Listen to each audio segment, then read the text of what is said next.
pelibatan lembaga kepresidenan untuk kepentingan Paslon 02 nampak dan terbukti dari kampanye terselubung oleh Presiden Jokowi. Adanya nepotisme yang dilakukan oleh Presiden Joko Widodo yang kemudian melahirkan abuse of power. Saya tidak mau berkomentar yang berkaitan dengan MK.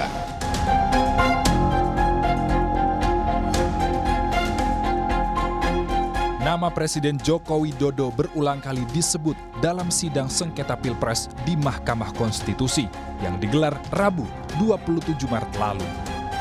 Kuasa hukum Timnas Amin, Bambang Wijoyanto, menuding ada intervensi Presiden Jokowi di Pilpres 2024 yang membuat perolehan suara pasangan Prabowo Gibran meroket.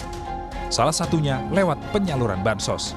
Pelanggaran berupa pelibatan lembaga kepresidenan untuk kepentingan Paslon 02 nampak dan terbukti dari kampanye terselubung oleh Presiden Jokowi dalam berbagai kunjungannya. Ini nanti akan kami jelaskan di bagian lain. Yang disertai dengan pembagian bansos di provinsi yang menjadi area operasi adalah wilayah di mana Prabowo Subianto ternyata memperoleh suara rendah pada pemilu 2014 dan 2019. Dengan sasaran pemilih diperkirakan 27 juta. Sementara Ketua Tim Hukum Ganjar Mahfud, Todung Mulya Lubis, menyebut Presiden Jokowi melakukan nepotisme di Pilpres 2024. Menurut Todung, nepotisme itu melahirkan penyalahgunaan wewenang untuk memenangkan pasangan Prabowo Gibran dalam satu putaran. Adanya nepotisme yang dilakukan oleh Presiden Joko Widodo yang kemudian melahirkan abuse of power terkoordinasi guna memenangkan pasangan calon nomor urut 2 dalam satu putaran. Nepotisme yang dilakukan oleh Presiden Joko Widodo dalam Pilpres 2024 dilakukan begitu rapi, secara terstruktur, sistematis dan masif, yang pada akhirnya membuat Pilpres 2024 hanya menjadi aksi teatrikal belaka. Anggaran negara dihabiskan, etika diabaikan, demokrasi dirusak. Demi apa semua ini dilakukan? Jawabannya sekali lagi hanya satu, memenangkan pasangan calon nomor urut 2 dalam satu putaran. Menanggapi namanya yang disebut-sebut dalam sidang gugatan hasil Pilpres 2024, Presiden Jokowi enggan berkomentar.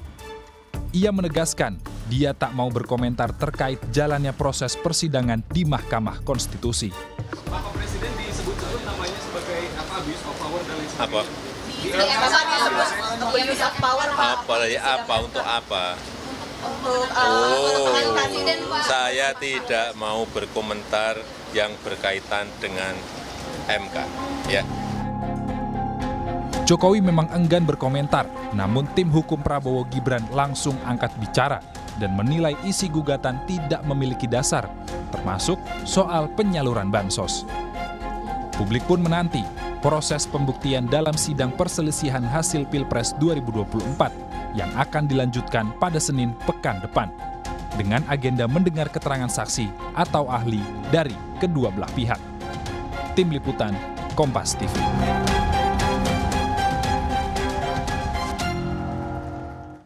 Saudara, terkait dengan nama Presiden Jokowi yang disebut-sebut dalam sidang sengketa Pilpres di Mahkamah Konstitusi, kita akan bahas bersama Direktur Eksekutif Indikator Politik Burhanuddin Muhtadi. Selamat malam Mas Burhan. Mas Burhan, ini kalau dilihat dari tim Amin dan juga Ganjar Mahfud ini kompak gitu ya menyebut nama Presiden Joko Widodo di sidang. Ini sebenarnya arahnya mau kemana? Mau pembuktian kecurangan Pilpres atau pembuktian kecurangan Jokowi dalam pemilu? Mas Burhan. Ya, sebenarnya arah yang ditembakkan oleh tim hukum Paslon 01 atau 03, saya kira dari dua yang tadi Jihan sebutkan nggak bisa dipisahkan. Jadi kira-kira line of reasoning tim hukum Paslon 01 atau 03 adalah Pilpres 2024 itu dianggap penuh dengan kecurangan, dan kecurangan itu langsung dari pucuk pimpinan negara ini, Pak Jokowi. Dan karenanya kedua kubu tadi menyebut keterlibatan Presiden Jokowi dalam dakwaan mereka. Dan menurut saya itu sesuatu hal yang dari awal sudah sangat bisa diprediksi. Jadi karena selisih terlalu lebar antara 02 dengan 01 dan 03, akhirnya tim hukum Mas Anies maupun Mas Ganjar tidak mau masuk pada urusan kuantitatif. Jadi mereka tidak mau masuk pada urusan selisih hasil, tetapi lebih pada aspek kualitatif yang menyebabkan Mas Anies maupun Mas Ganjar kalah telak dibanding Pak Prabowo. Dan untuk menunjang argumen itu, ya untuk menunjukkan bahwa ada dampak sangat eksponensial yang menyebabkan Anies maupun Ganjar kalah, mereka menyebut langsung keterlibatan presiden dalam proses pemenangan 02. Nah ini yang harus dibuktikan dalam dakwaan atau sidang di MK. Artinya memang mau membuktikan gitu ya bahwa memang ada keterlibatan Presiden Jokowi di dalam Pilpres 2024 ini. Lalu ini kan juga sidang ini kan menjadi konsumsi publik. Bagaimana publik membaca sidang ini dengan tuntutan-tuntutan atau gugatan dari pemohon? Sebenarnya kan tidak ada yang baru ya. Kita justru sedang menunggu bukti yang ingin ditunjukkan oleh paslon 01 dan 03. Karena kalau dari sisi alasan yang selama ini disampaikan, narasi yang selama ini disampaikan soal kecurangan yang bersifat terstruktur, masif, ya, sistematik, itu kan sudah sering kita dengar di media. Yang kita perlu mendengar lebih jauh adalah bagaimana bukti yang disodorkan oleh kubu 01 dan 03 untuk memperkuat narasi itu.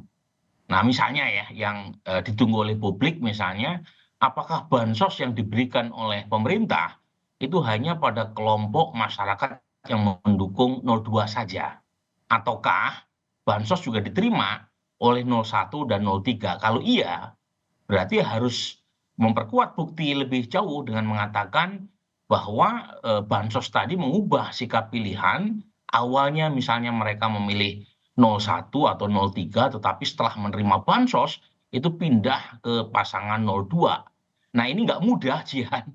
Pembuktian semacam ini nggak mudah, dan karenanya perlu pembuktian yang beyond reasonable doubt ya, yang kira-kira memperkuat narasi yang selama ini disampaikan oleh 01 dan 03. Jadi dengan narasi yang diperkuat saat ini kira-kira akan mengubah sentimen publik nggak ke Presiden Jokowi? Nah sejauh ini belum ya. Survei terakhir kami, approval rating Presiden Jokowi masih di kisaran 76%. Masih cukup tinggi meskipun turun dibanding waktu hari H. Hari H itu mencapai 80%. Tetapi penurunannya itu bukan karena bukti atau narasi yang disampaikan oleh 01 atau 03. Approval rating Presiden Jokowi agak turun itu karena kelangkaan beras gitu. Jadi sepertinya memang buktinya masih kita tunggu karena toh sidang di MK juga masih baru ya. Tetapi kalau misalnya narasinya diperkuat dengan bukti yang meyakinkan, ya bisa jadi ya publik akan berubah. Tapi per hari ini kita masih menunggu narasi apa yang mau dibawa. Misalnya nih ya, survei Litbang Kompas berdasarkan exit poll hari H, itu menunjukkan bansos sendiri itu tidak serta-merta meningkatkan elektabilitas 02. Jadi exit poll Kompas itu menunjukkan bahwa gitu ya, 01 dan 03 pun pemilihnya juga menerima bansos, dan mereka yang tidak menerima bansos juga memilih 02. Dan ini sama juga dengan survei indikator. Tetapi tidak serta-merta kita katakan bansos tidak punya efek kepada paslon 02. Efeknya itu tidak langsung. Jadi bansos itu meningkatkan approval rating Presiden Jokowi. Jadi tidak secara langsung meningkatkan elektabilitas 02, tapi memperkuat, meningkatkan approval Presiden Jokowi, dan ada korelasi signifikan dan positif antara approval rating Presiden Jokowi dengan pilihan mereka terhadap Prabowo Gibran. Jadi efeknya tidak langsung, dan itu yang ditemukan oleh Litbang Kompas maupun indikator. Jadi tim hukum ini pengen menggiring opini dari publik ini terkait dengan framing atau sentimennya Jokowi dan juga Pilpres ini seperti apa sebenarnya? Ya ini masih awal ya Jihan, kita masih menunggu. Saya terus terang belum melihat peluru yang ditembakkan itu penuh dengan bukti yang meyakinkan, karena memang baru memulai ya. Jadi saya masih menunggu sebenarnya apa yang dimiliki oleh kubu 01 atau 03. Misalnya ya katanya kan akan ada dihadirkan saksi dari Kapolda, ya kan, yang akan menunjukkan betapa negara terlibat dalam urusan pemenangan. Nah, kita tunggu Kapolda aktifnya siapa nih yang akan dibawa ke sidang MK. Jadi atau tidak? Jangan-jangan nggak jadi. Gitu ya. Kemudian kita juga menunggu misalnya bukti-bukti lain yang dibawa oleh 01 atau 03. Termasuk jangan lupa 02 sebagai pihak terkait kan mungkin punya senjata rahasia ya. Mereka kan mungkin juga memegang kartu-kartu truf yang dilakukan oleh pihak lawan terkait dengan apa yang diklaim juga sebagai kecurangan. Misalnya bukti PC yang membantu pasangan calon presiden tertentu. Nah ini semua belum dihadirkan di sidang karena memang baru memulai ya. Jadi kita perlu lebih sabar menunggu proses.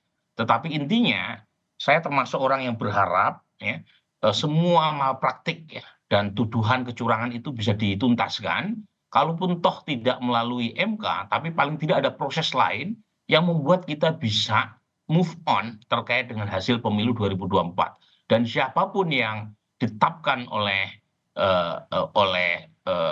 KPU maupun MK sebagai pemenang, itu mendapatkan legitimasi yang kuat sebagai pemimpin nasional. Ya, Nah, Mas Burhan, ini yang juga harus menarik untuk kita amati bersama. Ini sebenarnya sejauh mana tujuannya? Apakah memang sekedar proses hukum di MK atau akan dimanfaatkan sebagai bargaining politik oleh para parpol dari kubu 01 kalau dan di juga 03? MK kan jalurnya jalur hukum ya. Jadi MK terkait dengan PHPU, perselisihan hasil sengketa pemilu. Di situ wilayah MK dalam mengambil putusan terkait dengan masalah ini. Nah, jalur politik itu ada di DPR melalui melalui hak angket. Nah, per hari ini itu masih omong kosong, masih omon-omon kalau istilah Pak Prabowo ya, berkaitan dengan inisiasi untuk menggulirkan hak angket. Padahal dari awal kan baik partai pendukung 01 atau 03 berkuar-kuar akan segera menggulirkan hak angket. Nah, kita tunggu kalau misalnya mereka serius menggulirkan hak angket, seharusnya prosesnya segera dimulai. Ya. Karena ini sudah lama sekali kita dengar, tetapi sepertinya kok ada persoalan di internal partai pendukung 01 dan 03, sehingga hak angket itu sepertinya layu sebelum berkembang. Baik, kita tunggu bersama ya, ini sebenarnya tujuannya memang untuk proses hukum atau memang ada hal lain gitu di belakangnya. Terima kasih atas perbincangannya Mas Burhanuddin Muhtadi, Direktur Eksekutif Indikator Politik. Salam sehat, selamat malam. Malam.